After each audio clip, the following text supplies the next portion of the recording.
Maithili express की शानदार प्रस्तुति।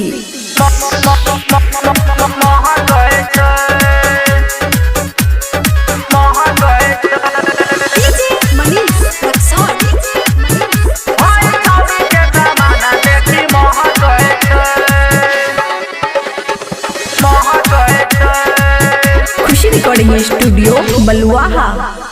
रोजे रोजे जोरे रहे छौरी कनेक्शन, छौरी कनेक्शन रे छौरी कनेक्शन। कैसे देहिया में कैल करिया कसन, कैल करिया कसन रे कैल करिया कसन। कनियोटा छुआला पचास छै, होय छौरी के सामान देखी महकै छ, होय छौरी के सामान देखी महकै छ।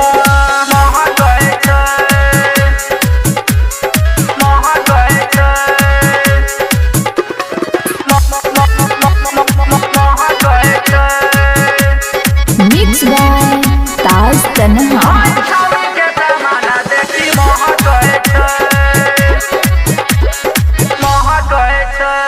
4 बजे भोरे से घूमे रहे गाम में, घूमे रहे गाम में, हो घूमे रहे गाम में। सब छौड़ा लेने छै एकरा दलान में, एकरा दलान में, हो एकरा दलान में।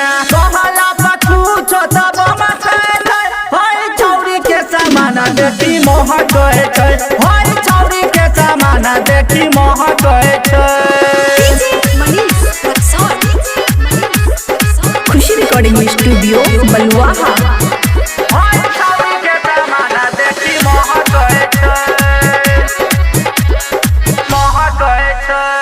बबुआ राहुल से हो छै फसल, हो छै फसल, हो से हो छै फसल। गायक राम परवेश रहै छै सटल, रहै छै सटल, हो रहै छै सटल। राखे सकेल राता पकड़ छै, होय छौरी के सामान देखी महकै छै, होय छौरी के सामान देखी महकै छै, होय छौरी के सामान देखी महकै छै। रोजे रोजे जोरे रहे छौरी कनेक्शन, छौरी कनेक्शन रे छौरी कनेक्शन। कैसे देहिया में कैल करिया कसन, कैल करिया कसन रे कैल करिया कसन। कनियोटा छुआला पचास छै, होय छौरी के सामान देखी महकै छ, होय छौरी के सामान देखी महकै छ, महकै छ।